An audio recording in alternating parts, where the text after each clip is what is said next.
Selamat pagi Bapak Ibu dan saudara-saudaraku, salam sejahtera bagi kita sekalian. Dengan segala syukur kita panjatkan kehadirat Tuhan oleh karena kasih setianya yang telah membimbing kita untuk memasuki hari ini. Senang sekali kita berjumpa kembali kita di acara Renungan Pagi edisi 3 Maret 2023. Pagi ini kita akan membaca kitab 1 Raja-Raja pasal 12 ayat 1 sampai ayat yang ke-10 demikian. Kemudian Rehabeam pergi ke Sikem, sebab seluruh Israel telah datang ke Sikem untuk menobatkan dia menjadi raja. Segera sesudah hal itu, kedengaran kepada Yerobeam bin Nebat. Pada waktu itu dia masih ada di Mesir, sebab ia melarikan diri ke sana dari hadapan Raja Salomo. Maka kembalilah ia dari Mesir.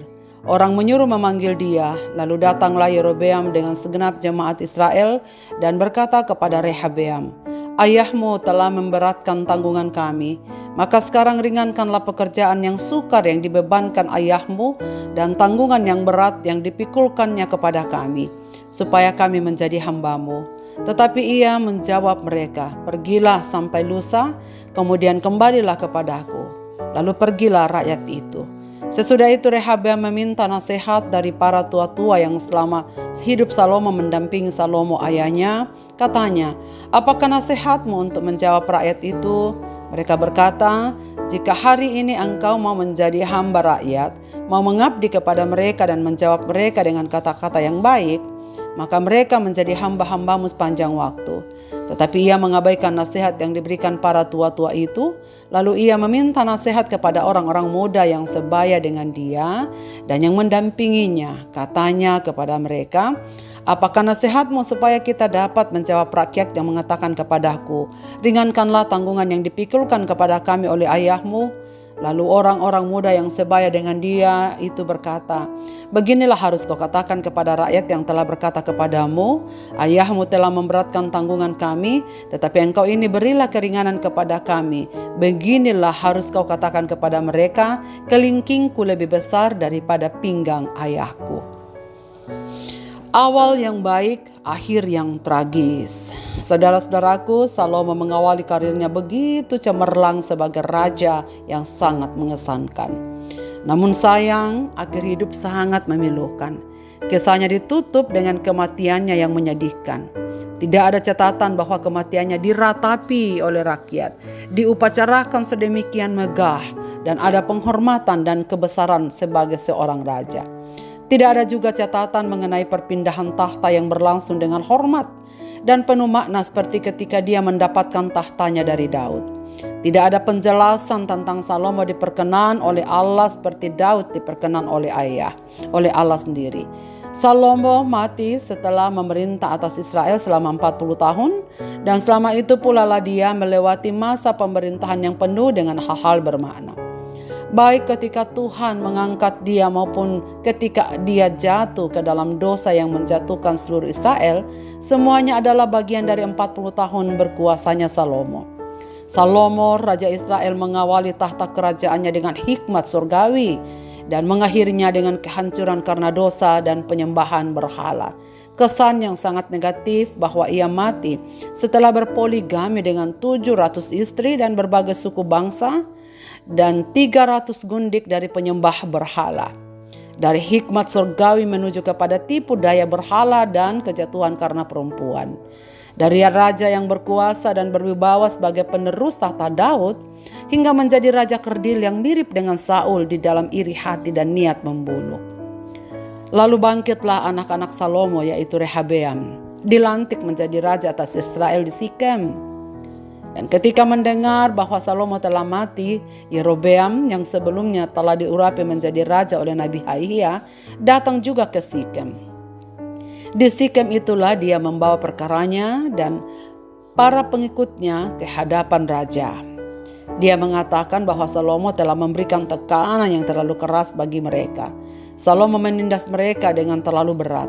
Mungkin Salomo melakukan hal itu karena mendengar bahwa Yerobeam telah diangkat menjadi raja atas 10 suku. Maka Yerobeam meminta pertimbangan sang raja baru mengenai perkara ini.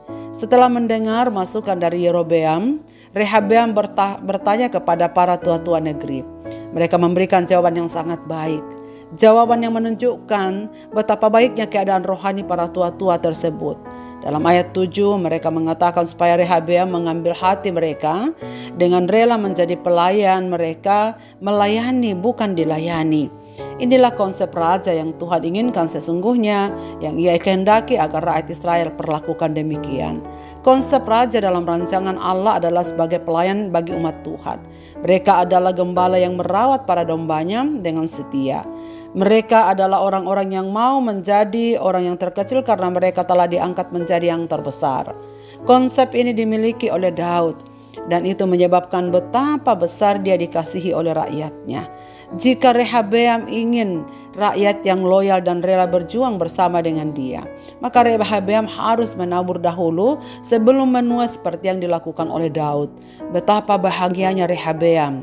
Dia memiliki orang-orang yang penting ini dengan hikmat yang mereka miliki untuk mengarahkan dia menjadi raja yang baik. Tetapi bacaan kita pada pagi ini mengatakan bahwa Rehabeam mencari anak-anak muda seusianya untuk meminta nasihat mereka. Rehabeam menolak hikmat yang diberikan oleh para tua-tua yang masih taat kepada Tuhan. Rehabeam menunjukkan bagaimana dia tidak memiliki bijaksana seperti Salomo ayahnya. Dia telah mendapatkan nasihat yang sangat baik dari para tua-tua dia, tetapi mencari nasihat dari teman-teman sebayanya. Orang bodoh yang bahkan tidak sadar kalau dia adalah orang bodoh yang menghina didikan guru yang bijak. Sebaliknya, saudara-saudaraku, orang-orang bodoh akan merasa nyaman dengan nasihat bodoh.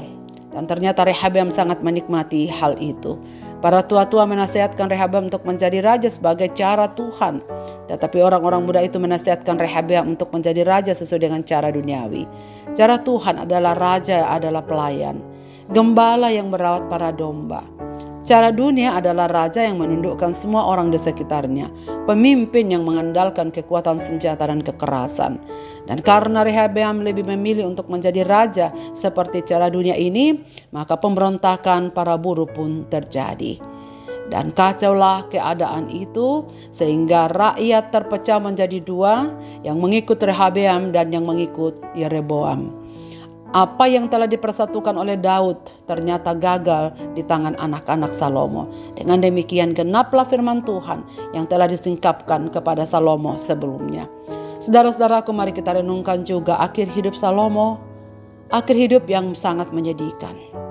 Jika sebelumnya dia berkuasa dan berhikmat, maka kini dia menjadi orang yang telah berbuat dosa demi dosa. Dia sekarang menjadi orang yang cemar, dia melupakan Tuhan dan hidup di dalam kenikmatan diri dan menyenangkan manusia, yaitu istri-istrinya hingga pada matinya. Sekarang renungkanlah hidup kita, saudaraku.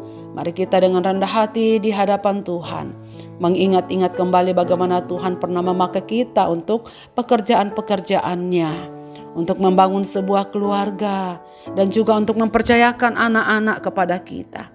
Pikirkanlah bagaimana semuanya itu akan hancur dan berantakan jika kita tidak mau terus-menerus mengikut Tuhan dengan setia.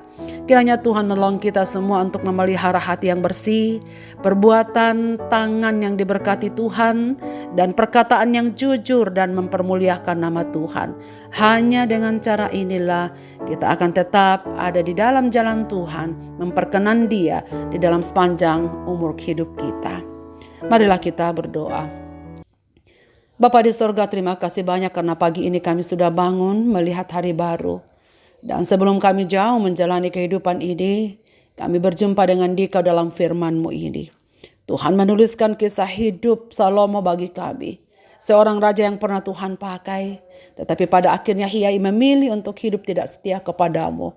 Dan sangat memilukan pada akhir hidupnya, bahkan anak-anak, cucu-cucu dan keluarganya. Pada pagi ini kami berseru kepadamu, Tuhan, kuatkanlah kami untuk tetap setia. Kuatkan kami untuk tetap taat. Kuatkanlah kami untuk tetap berjalan seperti yang Engkau kehendaki. Karena hanya dengan cara itulah kami tetap mempertahankan hidup kami sebagai anak-anak-Mu di tengah-tengah beratnya perjuangan hidup yang kami akan hadapi. Tuhan memberkati pendengar renungan pagi ini dimanapun mereka berada. Apapun yang terjadi atas hidup mereka. Yang sakit Tuhan sembuhkan. Yang berduka Tuhan hiburkan. Yang sedang di dalam persimpangan jalan, Tuhan kuatkan mereka untuk kembali kepadamu dengan setia. Mereka yang sedang tidak ada di dalam Tuhan, ampuni mereka, dan bawa mereka Bapa untuk ada di hadirat-Mu.